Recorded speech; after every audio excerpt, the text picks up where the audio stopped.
Okay lang. Wala, okay lang. Wala. Pero pag doon naman sa work ko, yun nga, hinihinda ko ito lagi.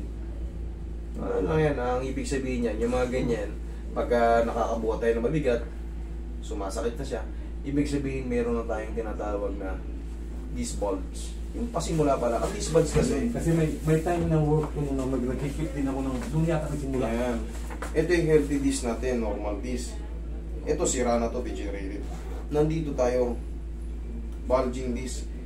Pagka napagod tayo, nagtrabaho tayo, yan, parang sumasakit siya, pero mga ilang araw pahinga, wala na naman. Dalawang araw, wala na naman. Ganun lang, pero pag napagod ulit, ibig sabihin yan, bulging disc. Mag-iingat ka sa pagbubuhat ng mga heavy. Yung mga ganito, lalo yung mga ganito, mauna isang paa. Pag may narinig kang pumutok, dire-diretso na yan. Yun yung tinatawag na possible na magkaroon ka ng disc desiccation or yung mga disc herniation, yun na yun. Pero ngayon, hindi mo pa naman katulad yan.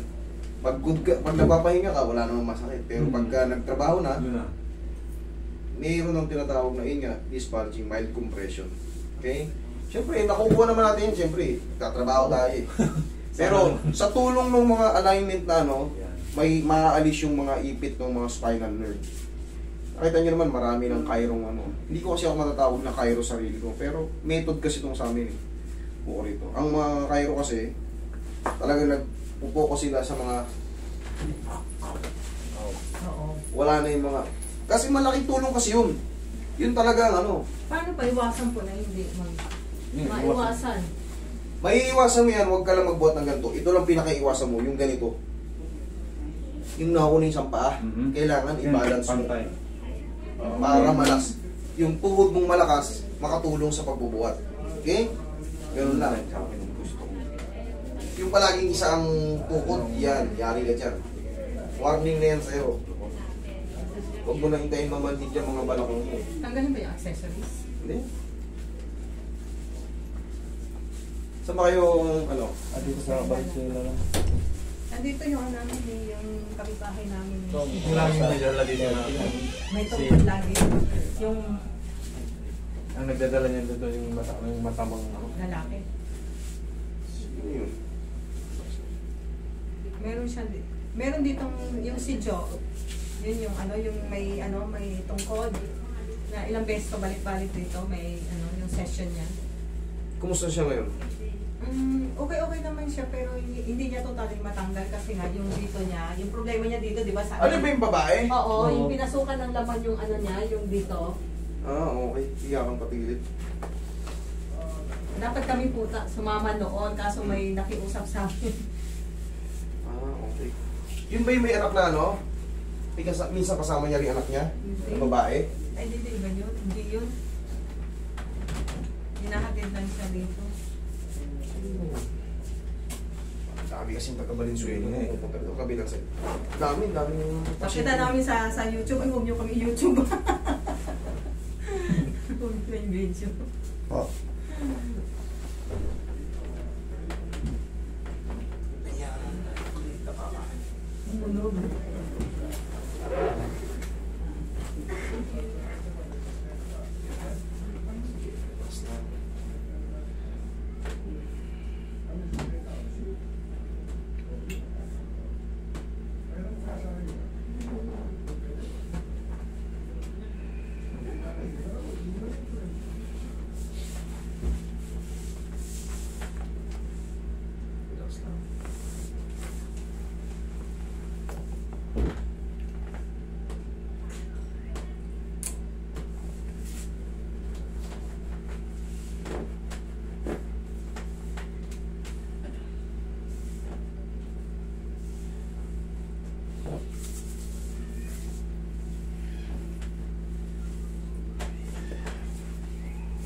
Ayan, si Daboy.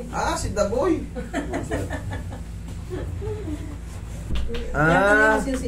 Tsaka sasakyan. Ang lalaki yan, mamahal nun. Milyon na yun eh.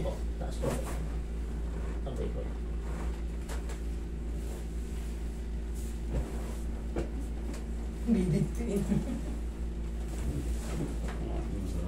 Okay, relax na. Inhale. Exhale.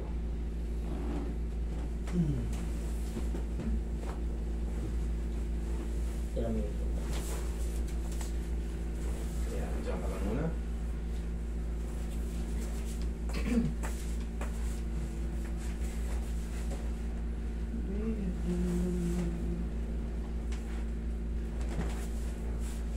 Pag gusto po niya, no, kasi Ate Linda ba yun? Hindi na makaano, pumigay. Yan kasi sa warning na yun, gaya ng sinasabi mo, pag na tinatrabaho mo, Sinabi baka masakit. Okay po. tumatawag ngayon sa kay Seng sa asawa niya. Na, ano, masakit daw dito niya ngayon. Yung kapatid ko Pagka eh. pumalit din ang buhat yun. Nasa, Yun ano nga. siya, nasa, ano ngayon, Ate, Yeah, alam ko nasa na. barko ba?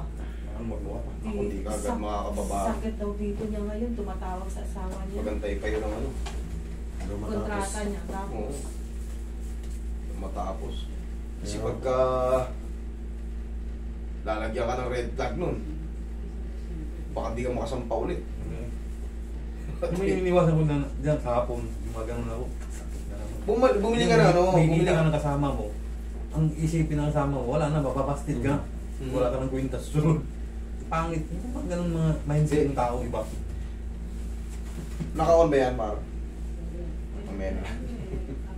oh, i-off mo na lang. I-off mo, Mar. Huwag mo, Dito ka, Mar. yung ano ko, yung